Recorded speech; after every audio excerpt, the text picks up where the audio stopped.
You're listening to the Spare Notes podcast. My name is Jonah and I'm your host. I talk to artists in the music and literary industries about their creations and their inspirations, evolutions, and communities. How do artists create? What excites and or inspires them? What's the relationship that they have with their art and the art that they consume? And most importantly, what are their stories? I recently interviewed Sara Mae of The Noisy. They're releasing a deluxe edition of their debut album. The secret ingredient is more meat, and the deluxe version is called The Secret Ingredient is Even More Meat. It comes out in October. Some things Sara Mae and I talk about are, but not limited to, sharing the love of silly things, performance as a clown, fighting feelings of inadequacy, sharing gratitude instead of wounds, Tony Soprano, Grey Gardens, virgin suicides, and one of my favorites of all time, Buffy the Vampire Slayer. So, hope you enjoy.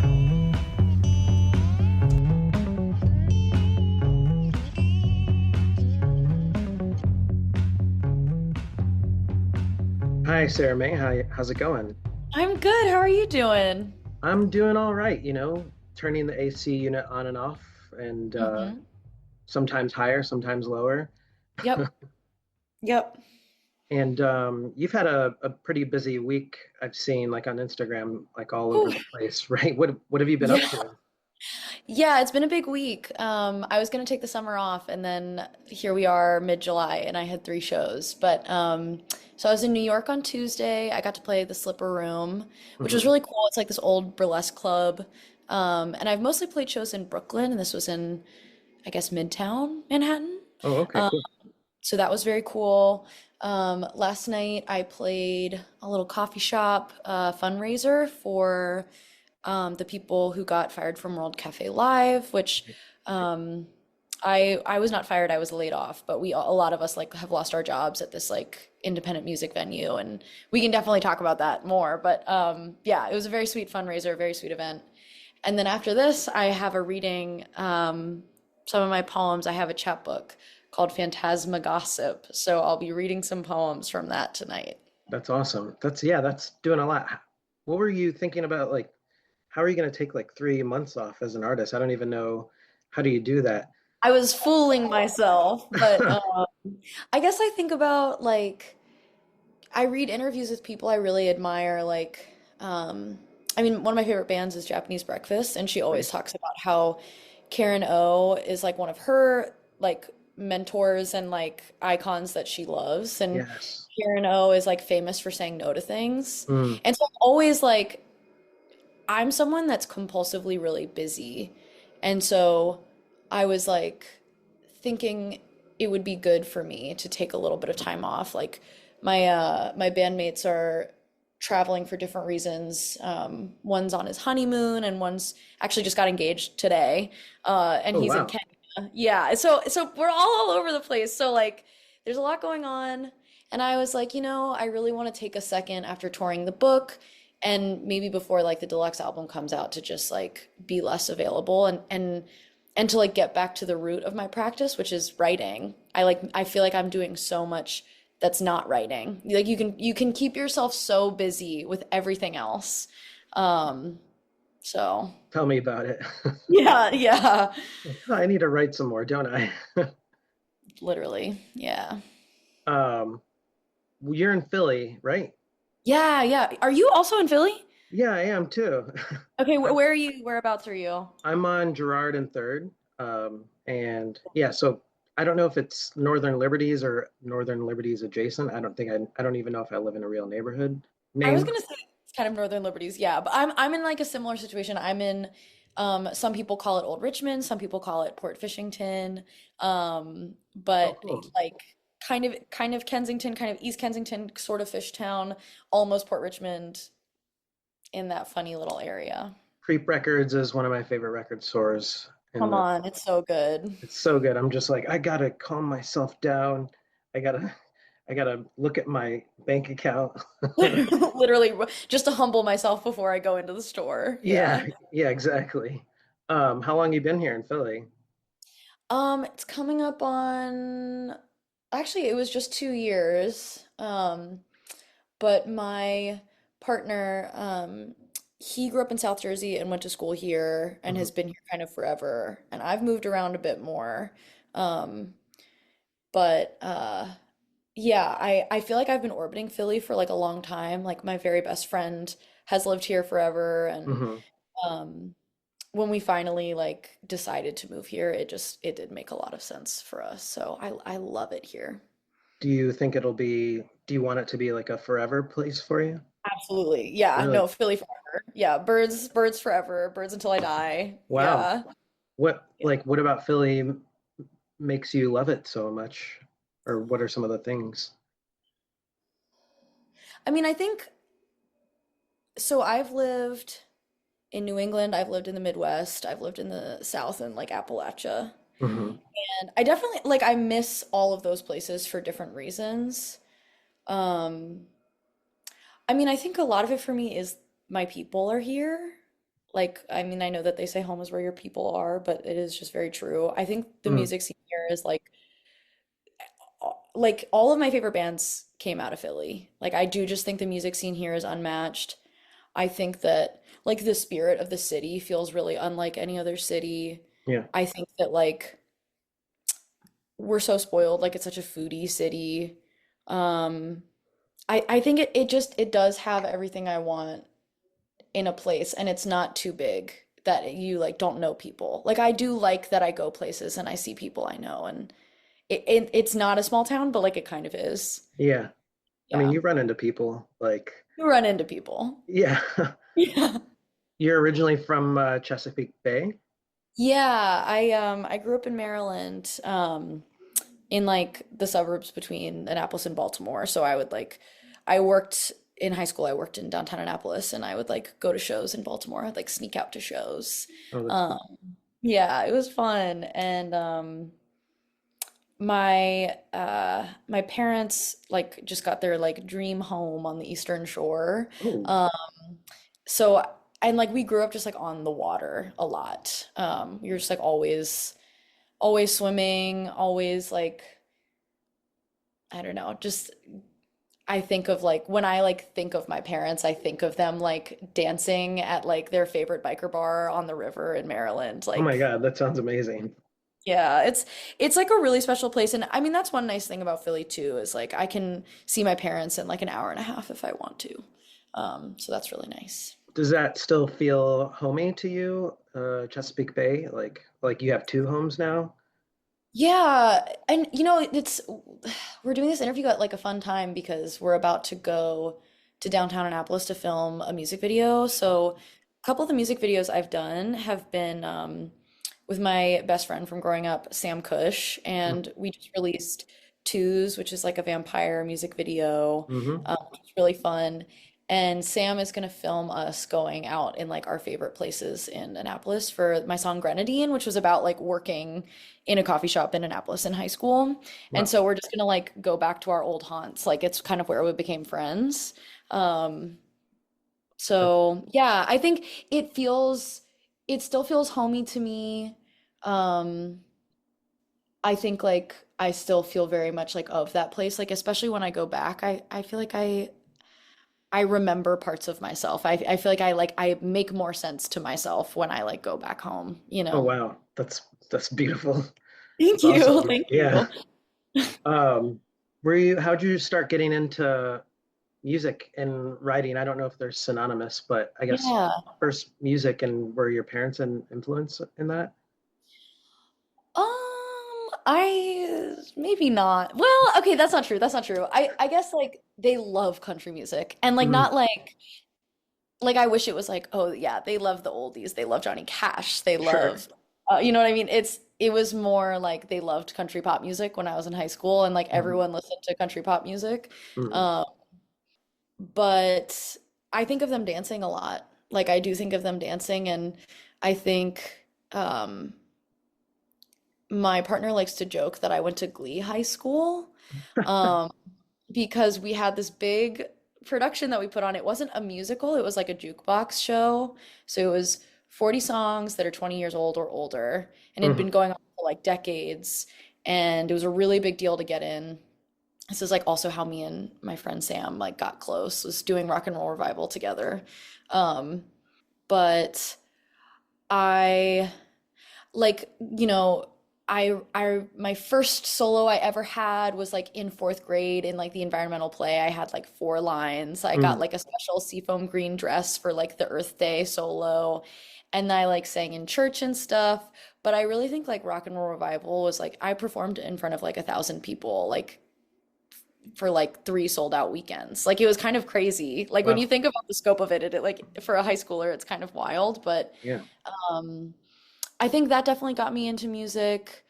I think starting to understand like what DIY is and was when I was like later in high school. Mm. Like I was really into Rookie Magazine, which is like this magazine for girls started by Tavi Gevinson. And there's like a lot of like playlists that they would put out and like they would interview. I remember when they interviewed Girlpool, it was like the first time I heard of Girlpool. And Ooh, I started to like wow, there's so much here. Thank you for this question. I'm sorry. I feel like that's I'm like cool. rambling a lot, but Good. That's all I good. like I had known like I think before I wanted to be a musician, I wanted to be a writer. Um I like when I was very little, I my mom would listen to me uh tell stories and she would dictate them for me before I could write. So there's like notebooks of like, and then the dolphin and the bear became friends. Like I just like came up with like all these little fairy tales. Um, and so I went to college thinking I wanted to become like a novelist. Sure. And I got really into slam poetry, and that was my first time being like a practicing writer and like a writer that really read my work in front of people. Hmm. Um, and I toured as a poet and I competed as a poet. And then when I was in grad school in Knoxville, Tennessee, I was like actually started like playing shows. And I think that like then I was in my MFA for poetry and music was the thing that I did when I got really like exhausted with academia and like the Perfect. seriousness of it and the obligation of it. Hmm. Um, and like the Knoxville music scene is so special and they were so welcoming. Like I feel like I sang a cover at a show that had so many people in it and I was immediately getting offered shows after that, which I think just like speaks to like Wow. how welcoming people were and like how much they wanted, like everyone wanted to lift each other up. So yeah, I feel very lucky for I like it's fun to talk about. Like thank you for listening to me ramble because Yeah.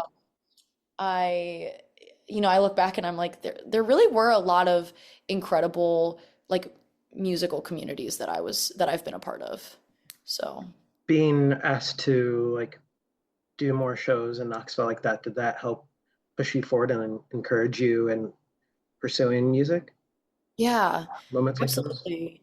Yeah, my classmate in the program with me, he was the one that like asked me to start like playing music more. So we like played some shows together and he ended up becoming a really big part of the band while I lived there. And I mean, my friend Kelsey, who has been like, I don't know, just like a big organizer in the scene, just like asked me to play a lot of shows and included me in things. Like I think I don't know that I would have had the confidence otherwise to put myself out there like that Hmm. if it weren't for people kind of like asking me to do it first, which I think that's something I have started to like struggle with a little bit more is like you have to be your biggest cheerleader at the end of the day. Like you kind of have to be your biggest champion and like you really have to believe in the stuff that you're doing. Hmm. And I think like yeah, I'm so grateful that I really had that at the time, like at the very beginning, or else I probably wouldn't have pursued music so seriously. Like other people really lifting me up, you know, So you were still, you know, pushing yourself to believe in yourself, but it helped to have like a little push too. for sure. That's cool.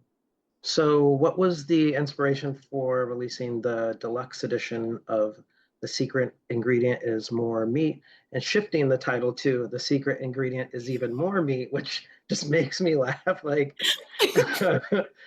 Well, right, it's like some of it is just like it's absurd, it's so fun. no, I mean, I love it. I love it totally. Yeah.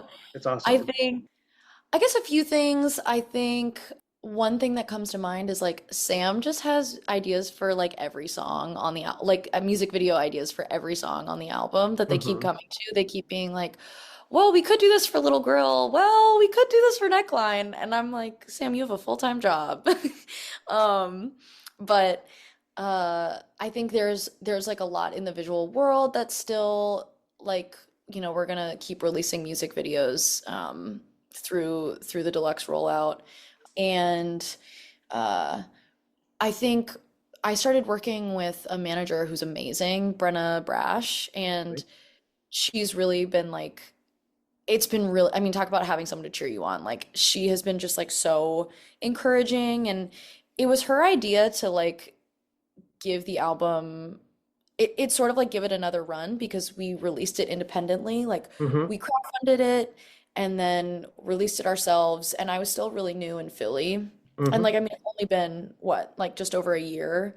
But since then, I've played a lot more shows. I know a lot more bands. I've like worked in the music industry here. So I feel like just have like a different footing than I did before. And I think there's like, um, yeah, I just want to give it like the shine it deserves. And it's been fun to revisit some of the songs and have different takes on them. So like I think one that feels particularly meaningful to me is like we're gonna have a new version of Tony Soprano. Mm. And on the original album, it's really like I guess intimate and almost quiet and it's lo-fi and it feels I mean, we were like in a room together, like trying to just like record it as like minimally as possible. Hmm. The new version is like there's going to be group vocals and like a big swelling chorus and um I think like the initial feeling around the song was like quiet grief and like grief that you sit alone with. But I feel like in the process of grieving, I've like understood that it's like actually something that's super connective and like makes you closer with other people and is like not something that you go through alone at all. And so Mm. I like that like the new version of this song about grief is like a much bigger like I asked my friends to be a part of it, like singing group vocals for it. Um my one friend Abby was like literally breastfeeding her kid when we were like recording it, which is Awesome. crazy, which is awesome. But it's also like, I mean, it's like talk about like the cycles of life, you know? Yeah. Um, That's so interesting that you incorporated like your own self evolution in music and outside of music, like with the industry. totally. Are there going to be like so you're redoing or re-recording some songs, and are you writing some new songs as well? Mhm. We're gonna have we're gonna have one new song, which I wrote really close to the time when um we had just finished the other songs or like I was writing it kind of like as we were recording the other album and it so it just like didn't make it on. But Mm. initially I was saving it for the next LP, but it feels like it's very of the more meat era. It's like confessional and sad and like kind of country. Um, we were like talking a lot about having like Big Thief drums on it. Yeah, Um, so I think it feels like it belongs with these songs. So yeah, the deluxe album is gonna have two live versions of songs, two reimagined songs, an old version of Morricone, like the original single, and hmm, then this new song. Yeah. that's cool. And some new videos also. And some new videos. Oh my gosh. Yeah, at least well, I guess now that I think about it, it's like two music videos, three if you include the music video for the song twos. And then there's also going to be live footage of us playing in addition. So plenty to the visual world. That's also really cool because like I checked out some of your, is it Substack? And Yeah, earlier in yeah. the year, you had some embarrassment posts and like Mhm. strong reflection on the embarrassments and like even the album. Not that the last album was like an embarrassment at all, but it's like you're doing a lot of self-reflection and like building on like the things that you've learned like very intentionally, which is really interesting. And I wonder if that's exciting. Yeah, is that, I don't know, how's that feel? How's that like Thank evolution that you've been going you. through feel? I really appreciate that question. I mean, I feel like I'm just really in it, and I think that's good. But I actually was just thinking, I'm glad you brought it up because I was thinking I want to write again on embarrassment. I feel like I've gotten out of this is supposed to be my year of embarrassment. I need to get back on I was like, reflecting where on are the rest?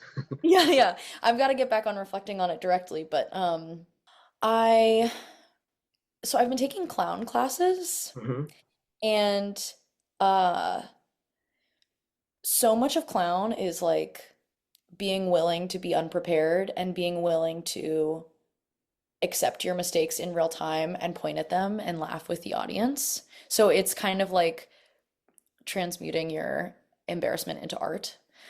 And it's been really hard. Like I feel like I wouldn't say I've been like so succeeding at my clown, but it's something I want to keep exploring because I feel like there is I mean, I guess I'm like when I look back at like all of my art, it's like it's all trying to transform like my most embarrassing, hardest things Hmm. into something artistic. Like especially like some of my more confessional songs or things that I'm meditating on in my poetry. Um, but I think sometimes that's made me like it creates maybe like a certain stage persona.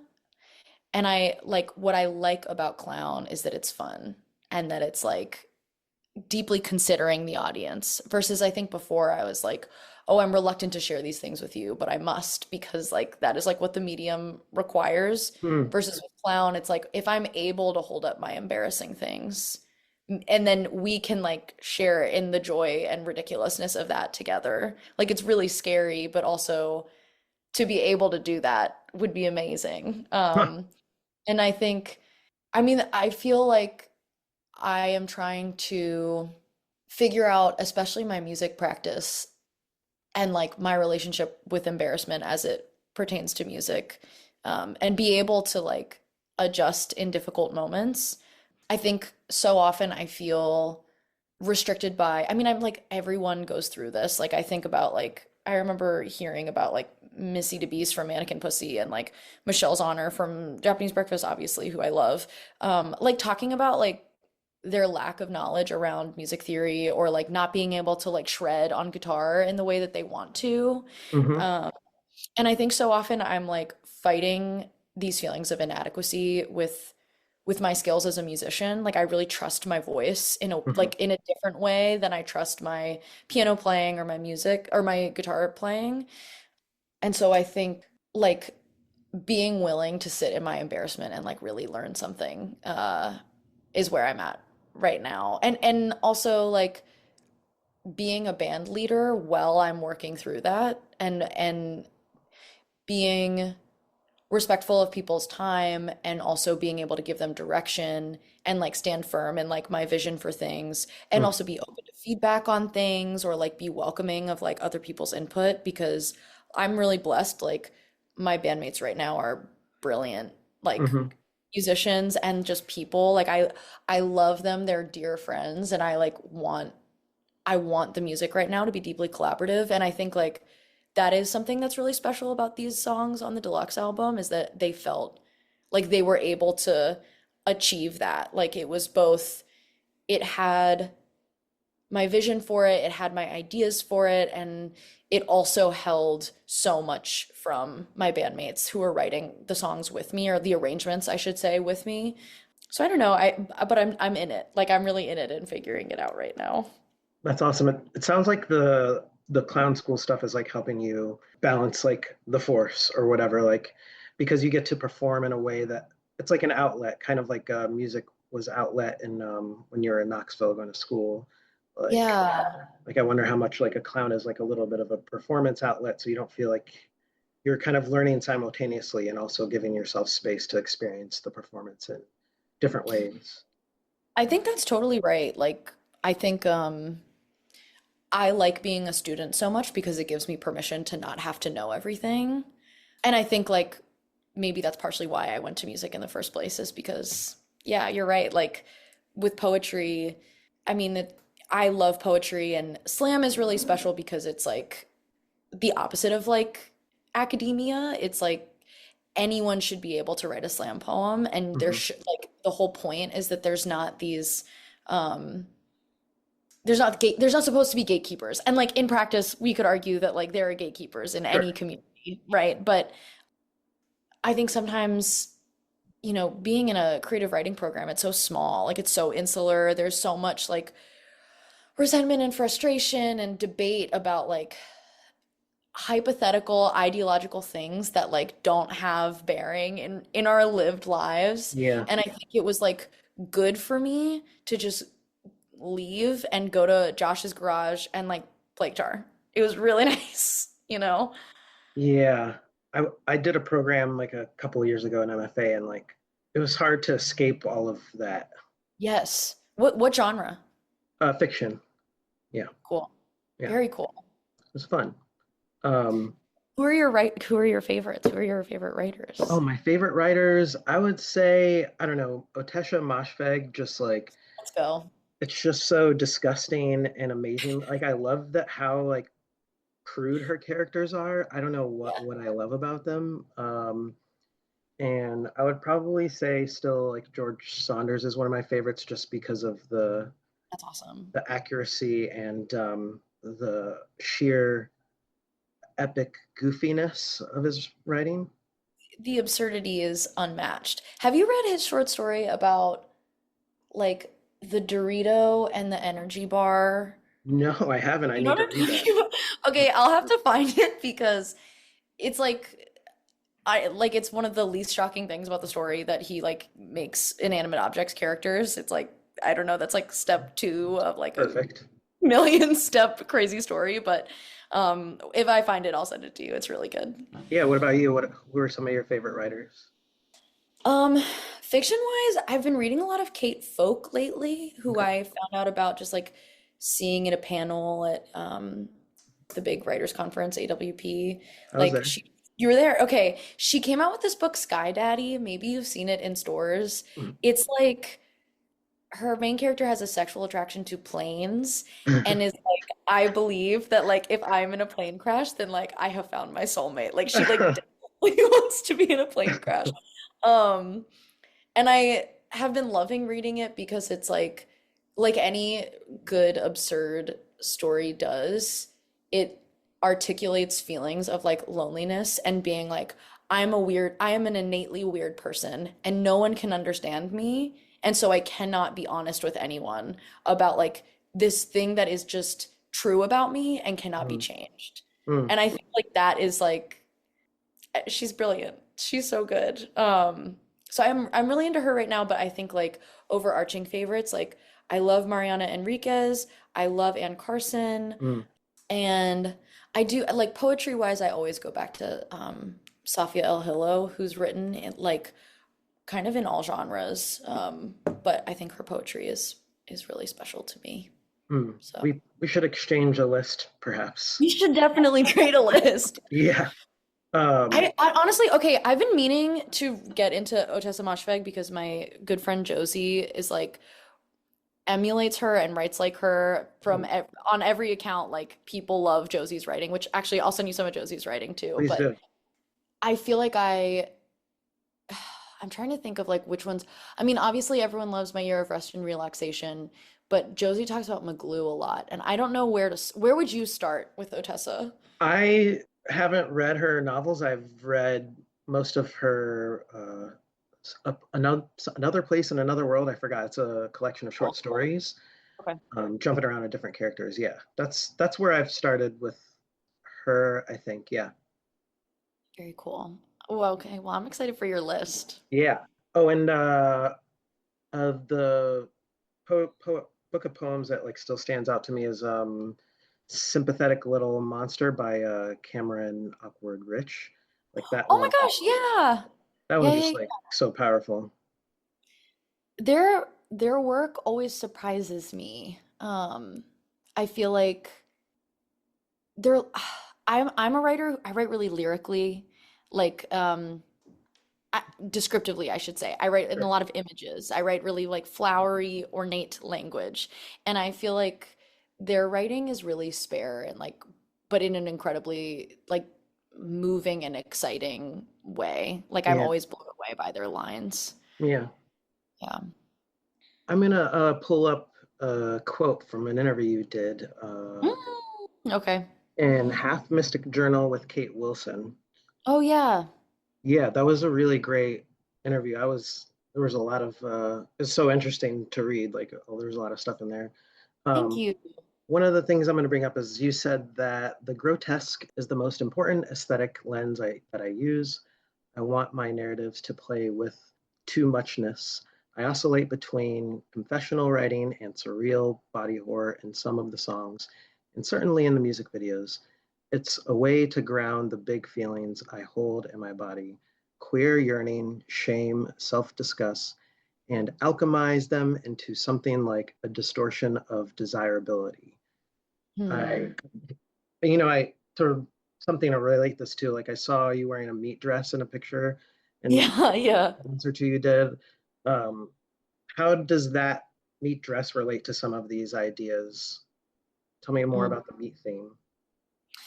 Oh, yes, I love it.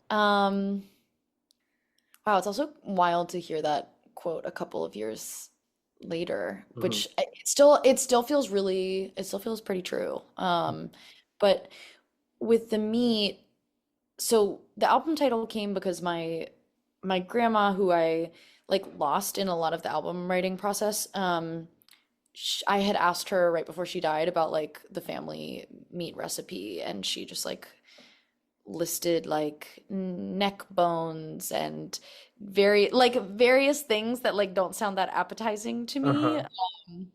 And so I was like, okay, like the secret ingredient to the family recipe is just like a lot of fucking meat, you know? Hmm. Um, but I think like there's when I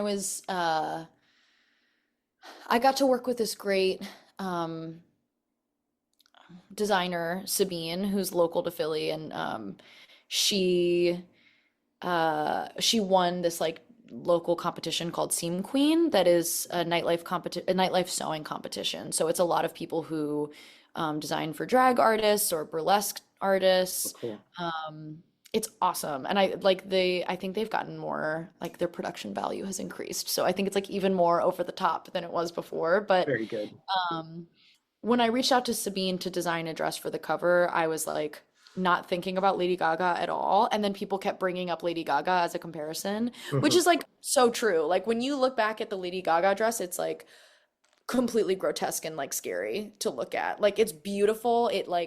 And I think that's like a cool thing about that visual of meat in your head is it's like absolutely disgusting raw meat. Like you have this like is it the grotesque? What's the word I'm looking for? I think it's like the uncanny feeling. I read some academic essay about it a long time ago, but like the I like it's like there is a visceral reaction that you have when you think about like something like rotten meat or like curdled Ugh. milk. You Yeah. know, like it's just like Yeah. no good. Ugh. No good. But simultaneously it's like so beautiful and there's like something in you that is like when you think of the meat dress, it's like shiny and pretty and like a beautiful shade of red. Like in any other context, I think that shade of red, you would kind of be like, okay, that's fierce. Hmm. Um, and like a red dress is like a sex symbol, I think.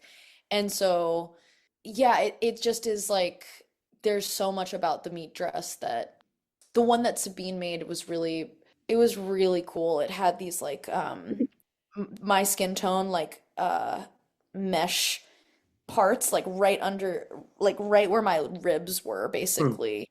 And then they made like this olive necklace, like this olive choker to go on it. And they like hand dyed spandex. So also the dress weighs so much because it's all this like hand dyed spandex Wow. to give it that meaty quality. Um, Sweaty. yeah, extremely sweaty. extremely sweaty.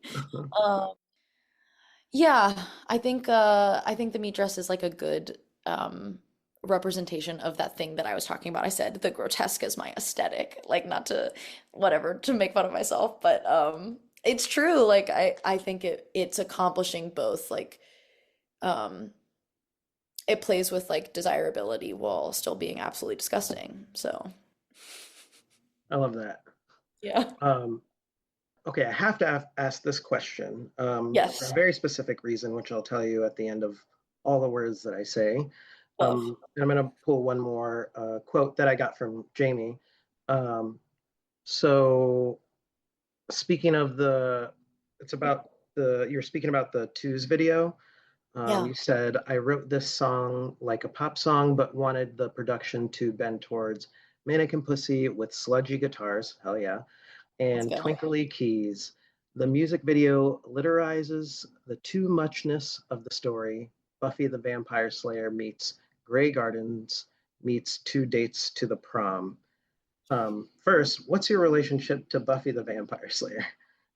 Let's go. Okay. So, um, I guess like probably like many people, like there were so many shows that got rediscovered in like deep COVID. And so that was my first time watching Buffy. And I Hmm. think when I watch Buffy, I genuinely feel hope about our existence. Like I Hmm. genuine like there's so little that gives me hope in these times. And like seeing her kick some vampire ass is like it's all I've ever needed. I think um I, like many, was very obsessed with Angel. Hmm. Um, I think, yeah, I feel like um, I can't believe okay, I would say I'm Team Angel over Team Spike. I think Oh, Spike, I think Spike is bad, and maybe that's a hot take. no, that's a fair take. It's totally fair. It's Okay. totally fair. I mean, Um, Angel goes corporate in the end, but but hey, um, and I know that I should like be entertained by Faith, but I think some of her banter is like kind of exhausting. I just think like Buffy is like she has the best banter of them all. Like she is so funny. Um Anya. on fair, you know what? You're so right. I think she's kind of antagonistic, but I think maybe that's like kind of fun also. Yeah, And also someone has to antagonize Xander because he's the worst. he's a But little bit of a dick. Actually, my internet, what I name my internet is Xander was not nice. yeah, literally. Yeah. Literally. I I'm trying to think what else I would say, but I think that it is very much my comfort show, and I think I love like the monster of the week like framework of it. I For think that sure. feels like something I have just like come back to over and over in my short story writing. I'm working on like a novella right now, and I feel like the concept of like the monster of the week is like informing like the structure of the novella and like I think that yeah, like me and Sam just pulled so many visual references from it for this video. Like obviously like my vampire makeup is like maybe the same prosthetics that they used for the show. Wow. That's what Miss Thing told me. She was like, I think this is maybe what they used. And Sam just was like, I can't think of anything more romantic than Buffy and Angel like embracing. And then Buffy pulls away, Oof. and her cross necklace has left a burn on Angel's chest. Sam was like, I cannot think of anything more beautiful. But so you love Buffy too. Yeah, I thought just now I thought you were gonna say, and then she stabbed him.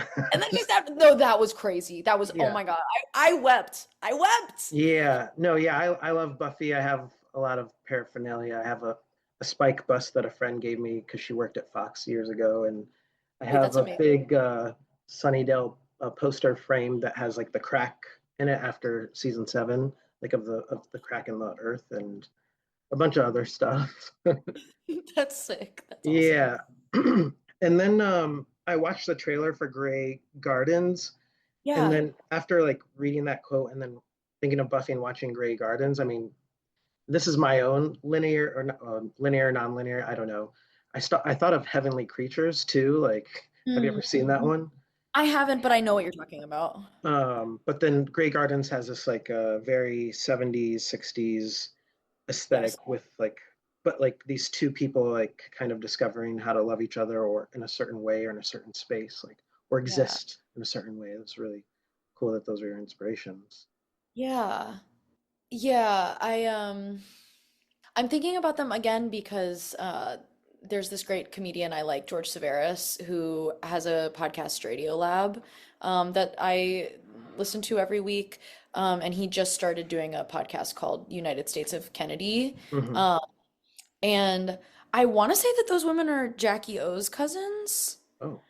or maybe they're Kennedy cousins. I can't remember which side, but like they're a part of the Kennedy family, and so I know that they're going to get covered on this podcast because also like little Edie, the one who has the kind of babushka like Hmm. handkerchief, she has this like famous scene where she like dances around with American flags. Huh. In like a very like they're just like they're so removed from society, and it's interesting to watch them like obviously still have like remnants of their socialization like inform their behavior, but on some level like they've been so removed from like the real world for so long. It's like really interesting to see this pair like live their lives sort of like absent of like the social obligation that I think probably you and I like are always fielding Hmm. in the decisions that we make and in um yeah, it's just I'm thinking about it too because I'm reading Melissa Febos's new book, The Dry Season, Hmm. and she's like talking about these nuns who decided to be celibate in like the 1600s and like what motivates people's decisions and like the people pleasing, but also obviously like being chained to like these patriarchal expectations of like desirability. And I'm like, is little Edie doing her dance with the flags because she wants to kind of give like a burlesque performance? Or Hmm. is she just doing this silly dance in her little bathing suit because it's fun? Mm. I can't know. I can't know. That sounds frustrating. It keeps me up at night, you Yeah. know? But yeah, they're iconic women for sure. Yeah, I think the heavenly creatures and the girls in the movie kind of create their own world to like escape like a reality that doesn't seem fit for them or that Mm, they don't connect to. It yeah. turns out much more violent, I would say, Yeah. but it'd be interesting to kind of like I don't know, like thinking how you're seeing it is like still making me think of like what the relationship is between those both media. Well, I think that like with Buffy, it's like I mean the comparison that is there is like, you know, she's a 16-year-old girl, her parents went through this divorce, and like to be the 16-year-old girl in a world that like doesn't stop to understand her, it's like it feels like that like going through that process feels the same as like by night I am the one that has to kill the vampires. Right. You know, like that's what it feels like to be a 16-year-old girl. I mean, it makes me think of um the Virgin Suicides, Mm. where the doctor is like, why would you to the like this is like the opening scene. It's like the doctor to this young girl is like, why would you want to die? And she was like, obviously, doctor, you've never been a 13-year-old girl. Mm. But That makes me that leads me to like kind of like more general questions just because after that I wanted to ask you like after reading your interviews and thinking about your music and your art Mhm. general-ish but like kind of serious. So like one of them is what does it mean to you to be seen for who you are as a person? What does that look like in your art and maybe also outside of your art? Hmm. I like that question. Um, I think I guess it makes me think of my friends and like moments with my friends where I have felt really seen. I'm trying to think of like a time recently. So my partner put on a show last year. He curated a show around the movie Moonstruck, Hmm. and he asked a lot of our friends to do art for it. And I did like a couple pieces for it, and then I sang at the opening. Mhm. And it was an amazing turnout. He did like a great job promoting it, and it was like such a full house. And so many of our friends came and stayed afterwards for us to like do karaoke in the gallery together. Sweet. And I feel like it was there was a lot about it that was really special. I think one of the things that was really special was like it felt extremely sentimental. I think so often we're like and I think I struggle with like trying to be cool. I'm trying to like telegraph that I have made my art in relationship to all of these other cool things, that I Mhm. have like taste and like an established sensibility, but like that felt like deeply emotional and sentimental. Like both our families came, and I think people were saying, like, when you think about Moonstruck, it's all these themes of like romantic, like urgent love, Mhm. that I think could be seen as so corny, but is actually like what makes life worth living. And so I think there's a lot of like sentimentality in that night, and we got to share our love of this like ridiculous and silly thing with so many people. And also it was fun because like even though it was like absolutely my partner's project, people were coming up to me and saying congratulations and this show is so great as if it was mine. And like of course I supported him, but Mhm. like it was just really special, and I think it was like a really special moment in our relationship. Like it was just a really good night with friends. And um I think in my own art, getting to go on tour with my book recently made me think about this a lot. Mhm. um, because I think a lot of the poems like that when I was writing them during the grad program, I feel like really struggling with I was struggling to metabolize like a period of my life that I wasn't super proud of, and to consider what I told the audience and how I told it to them, Mhm.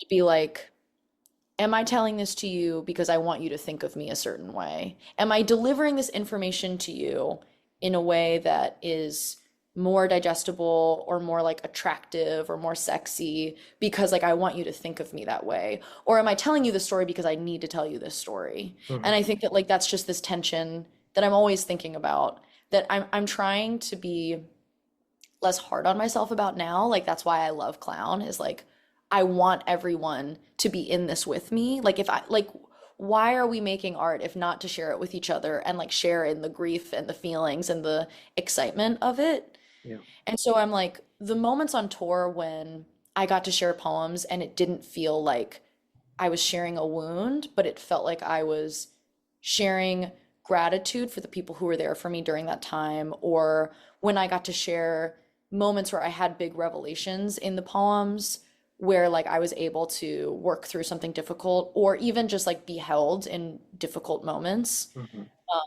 I think that felt like I was being seen. I mean, I got to start the tour uh, in Sacramento, California, where my friend Madison is from. Mhm. And like there's this line in the book that's like, I was basically talking to Madison about like this guy like ruined me. Like I'm ruined. And Madison like immediately responded and was like, "You're unruinable." And that's like the last line of the poem. And Mhm. like I got to start the tour off by like reading that to Madison and her family, like in her hometown. And like that just felt like such a special, like I felt really seen. And it wasn't only me, Sara Mae, reading the poems. It was also like that younger Sara Mae that was having a really hard time, you know. It's So, really interesting because there's so much that's projected onto us as well, and yeah. we're already trying to like figure out like who the fuck we are, like in a lot of Yeah. moments, and it's like, okay, Yeah. well, I don't like what they said, but then am I that? And then wait, but Right. I am a little bit of that, but not that. It's like it can be like so confusing, right? Mhm. Um, do you have you thought about like how we can see each other better just in general? This is just something I always think about when I go out into the world, like, Yeah. you know. I mean, I always think about my grandma, who like I don't know what kind of, spicy neurodivergent situation she had going on, but she spent a lot of her life like could not be still, was always worried about something, was always crying. And like sometimes in good ways, like crying, being like, I'm so grateful for my family, like in a Hmm. very sweet grandma way, being like she could cry at the drop of a hat, just being like, I'm so grateful for you all, which is beautiful. Wow. And I think towards the end of her life, she had just fully accepted herself. She laughed at herself, and it made it so easy to be around her because and to be yourself around her because she accepted herself, you didn't have to feel self-conscious about anything. Hmm. I think that like I can't always expect myself to be fully self-accepting Sure. and welcoming and warm in that way, but like I would like to be, like if I'm able to get to the ideal clown place where I can like hold up my insecurities and it can be something we laugh at together. Like I just think of my grandma being like I like there was one time um I think this is what she was laughing about, but we were so excited to see each other, we just like talked for 3 hours and like forgot to have lunch. And like that was the whole reason I went was like to go and have lunch with her. That's awesome. And um she just laughed and was like, I'm so ridiculous. This is so ridiculous. Like, of course, I was like too excited and too busy moving around to even like make our meal for us. And like to be able to laugh at myself in that way, um, I think would it brings down the walls and it lets you also see other people for who they are and like accept them in that and like celebrate them in that, you know? I love that. It's like don't blame it on everyone else. Try to be vulnerable yourself and try to be Yeah, yourself literally. to allow the world in, and then all the other stuff will, take its place as it should or Yeah. could. Yeah. That's seems very healthy. That seems like a good way to. I buy in. I buy I into that. mean, I hope I get there. We'll see, but I'm Yeah, working on it. yeah. Where should people go listen to your music and follow you? And when does the album come out? So true. So you can follow me on Instagram at very, very noisy, and you can listen to my music wherever you get your music. The original album is called The Secret Ingredient is More Meat. The new stuff will be coming out starting end of August. And then the full album should be out October 24th. The Secret Ingredient is Even More Meat. And um, And you can follow my newsletter too. You can subscribe for free um, at, I want to say it's scarymay.substack.com, SCARYMAE. Thanks for coming on Spare Notes. Thank you so much for having me. This was like the best conversation. I really appreciate it. Yay.